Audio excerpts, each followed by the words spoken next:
ধনিয়াবিটিৰ যিটো PWD ৰাস্তা আছে তাৰ কাষত আজি এটি অচিনাক্ত মৃতদেহ উদ্ধাৰ হৈছে। স্থানীয় লোকে ইয়াত পৰি থকা প্ৰত্যক্ষ কৰে। তাৰ স্থানীয় ৰাইজে বটদ্ৰৱা আৰক্ষীক খবৰ দিয়ে। বটদ্ৰৱা আৰক্ষী আহি ইতিমধ্যে ঘটনাস্থলীত উপস্থিত হৈছে, কিন্তু এতিয়ালৈকে মৃতদেহটো চিনাক্ত হোৱা নাই। স্থানীয় আৰক্ষী আৰু ৰাইজে এতিয়া প্ৰশাসনক অৱগত কৰাইছে। গতিকে এতিয়ালৈকে মৃত লোকজনৰ পৰিচয় উদ্ধাৰ হোৱা নাই।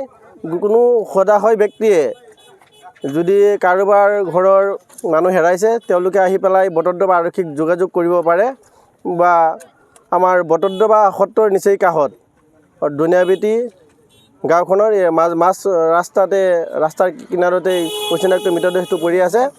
গতিকে আপোনালোকে যাৰ ঘৰৰ লোক হেৰাইছে আপোনালোকে আহি পেলাই যোগাযোগ কৰিব পাৰে। বটজোপাৰ ওচৰতে প্ৰায় কিজানি 18-20 বছৰীয়া ল'ৰা এটা মৰি ইয়াতে পৰি আছে, কোনো চিনি নাপায়। যদি কাৰোবাৰ ল'ৰা নাইকিয়া হৈছে ইয়াত আহি দেখিব পাৰে। আমি কিন্তু আমাৰ গাঁৱৰ ৰাইজে দেখি আছে, কিন্তু কোনো চিনিব নোৱাৰে। ডেড বডি ইয়াতে আছে, এই বটজোপাৰ ওচৰতে, বটদ্ৰৱা বৰবটিৰ ওচৰত।